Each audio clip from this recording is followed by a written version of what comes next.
అధికార పార్టీలో ముఖ్య నేతగా పేరున్న ఆ నేత చేస్తున్న వ్యాఖ్యలు అధికార పార్టీని అయోమయానికి గురిచేస్తున్నాయా? సొంత పార్టీని టార్గెట్ చేస్తూ ఆ నేత పొదనైన వ్యాఖ్యలు చేయడంలో మర్మం ఏంటి? ఆ జిల్లాకు ఆయనే ముఖ్య నేత, సౌమ్యుడిగా గుర్తింపు ఉన్న ఆ నేత ఎందుకు ఇలా మాట్లాడుతున్నారు? ఇంతకు ఎవరు ఆ నేత?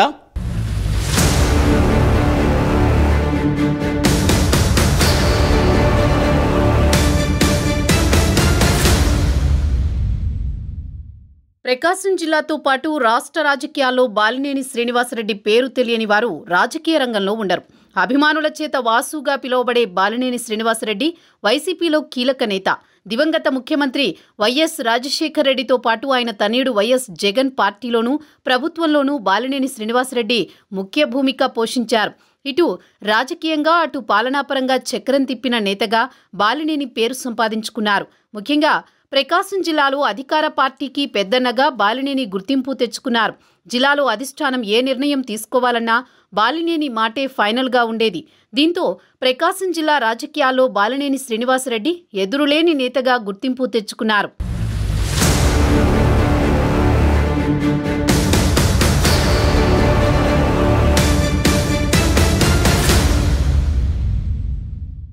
బాలినేని శ్రీనివాసరెడ్డి ప్రభావం ఎక్కువ కాలం నడవలేదు. రెండవసారి మంత్రివర్గ విస్తరణలో బాలినేని శ్రీనివాసరెడ్డికి మంత్రి పదవి పోయింది. అప్పటి నుంచి పార్టీ అధిష్టానం తీరుపై గుర్రుగా ఉంటూ వస్తున్నారు. ఈ నేపథ్యంలోనే అవకాశం దొరికినప్పుడల్లా ప్రతిపక్ష పార్టీలతో పాటు వైసీపీ అధిష్టానంపై విమర్శలు చేస్తూ పార్టీలో తనకు జరుగుతున్న అన్యాయాన్ని వెళ్లగక్కుతున్నారు. దీంతో ఆయన పాల్గొనే సభలు, సమావేశాల్లో బాలినేని శ్రీనివాసరెడ్డి చేస్తున్న వ్యాఖ్యలు రాజకీయంగా సంచలనంగా మారుతున్నాయి. గతంలోనూ సొంత పార్టీలోని పెద్దలే తనను అప్రదిష్టపాలు చేస్తున్నారంటూ మాజీ టీటీడీ బోర్డు చైర్మన్ వైవి సుబ్బారెడ్డిని ఉద్దేశిస్తూ బాలినేని చేసిన వ్యాఖ్యలు అధికార పార్టీలో పెద్ద దుమారాన్ని రేపాయి. ఈ నేపథ్యంలోనే సొంత పార్టీలోని కొంతమంది నేతలు తనను టార్గెట్గా చేసుకుని రాజకీయంగా దెబ్బతీసేందుకు తనపై రాజకీయ కుట్రలు చేస్తున్నారంటూ బాలినేని కన్నీటి పర్యంతమైన ఘటన వైఎస్ఆర్ కాంగ్రెస్ పార్టీలో తీవ్ర కలకలాన్ని రేపింది.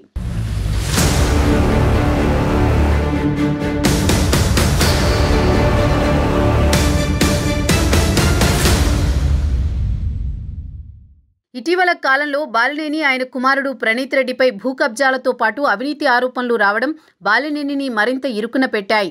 ముఖ్యంగా భూ కబ్జాల వ్యవహారంలో ఆయనతో పాటు ఆయన కుమారుడిపై విమర్శలు రావడంతో బాలినేని అసహనం వ్యక్తం చేశారు. తనపై తన కుమారుడిపై వచ్చిన ఆరోపణలపై నిగ్గు తేల్చాలంటూ దర్యాప్తు చేయాలంటూ ప్రభుత్వాన్ని కోరారు. దీనికోసం సిట్ ఏర్పాటు చేయాలని కోరారు. అయితే సిట్ దర్యాప్తులో అసలు వాస్తవాలను చెప్పాలని కోరితే ఆ దిశగా పోలీసులు పనిచేయడం లేదంటూ పోలీసు వ్యవహార శైలిపై అసంతృప్తి వ్యక్తం చేసిన బాలినేని తనకు సెక్యూరిటీగా ఇచ్చిన గన్మెన్లను వెనక్కి పంపారు. ఈ వ్యవహారం చిలికి గాలివానలా మారడంతో ఈ పంచాయతీ కాస్త సీఎం జగన్ వద్దకు చేరింది.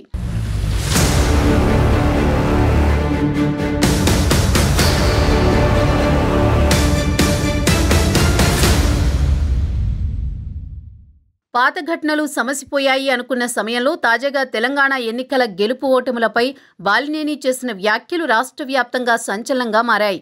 తెలంగాణ రాష్ట్ర ఎన్నికల్లో కాంగ్రెస్ పార్టీ విజయం సాధిస్తుందని, సరదాగా 50 లక్షలు పందెం కట్టానని, తన కుమారుడు బీఆర్ఎస్ గెలుస్తుందని చెప్పాడని బాలినేని వ్యాఖ్యానించడం రాష్ట్ర రాజకీయాల్లో పెద్ద దుమారాన్ని రేపింది. ప్రధానంగా తెలంగాణలో బీఆర్ఎస్ పార్టీ వస్తే ఏపీలో వైసీపీ అధికారంలోకి వస్తుందని తన కుమారుడు తపన పడ్డాడని, అయితే తన కుమారుడు బాధపడకూడదనే ఉద్దేశంతో తాను పెట్టిన పందెం రద్దు చేసుకున్నానంటూ చేసిన వ్యాఖ్యలు రాజకీయ దుమారాన్ని రేపాయి. వచ్చే ఎన్నికల్లో మరోసారి సీఎం జగన్ రావాలని తన కుమారుడు తపన పడుతున్నాడని, అయితే జగన్కు కూడా తమపై ప్రేమ ఉండాలి కదా అంటూ ఇండైరెక్ట్గా సీఎం జగన్ను ఉద్దేశిస్తూ బాలినేని చేసిన వ్యాఖ్యలు అధికార పార్టీ నేతలను తలలు పట్టుకునే విధంగా చేసింది. ఇదే సమయంలో తాను మంత్రిగా ఉన్న సమయంలో ఖర్చుల కోసం ఇతరుల నుంచి డబ్బులు తీసుకున్నానని చెప్పడం కలకలం రేపుతోంది.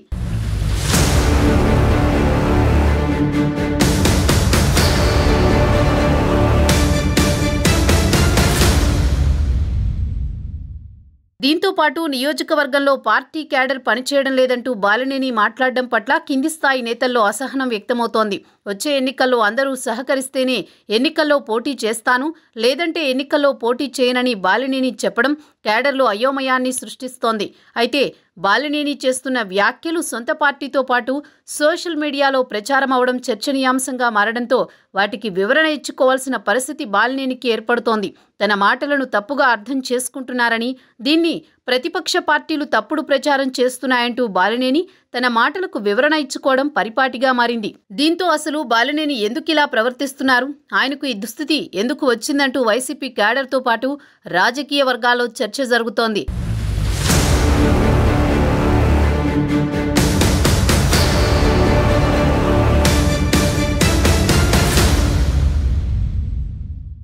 బాలినేని శ్రీనివాసరెడ్డి తన సన్నిహితులతో మాట్లాడిన విధంగా సభల్లోనూ మీడియా సమావేశాల్లో ఇష్టం వచ్చినట్లు వ్యాఖ్యలు చేయడం పార్టీ అధిష్టానానికి తలనొప్పులు తెచ్చిపెడుతున్నాయని వైసీపీ నేతలు భావిస్తున్నారు.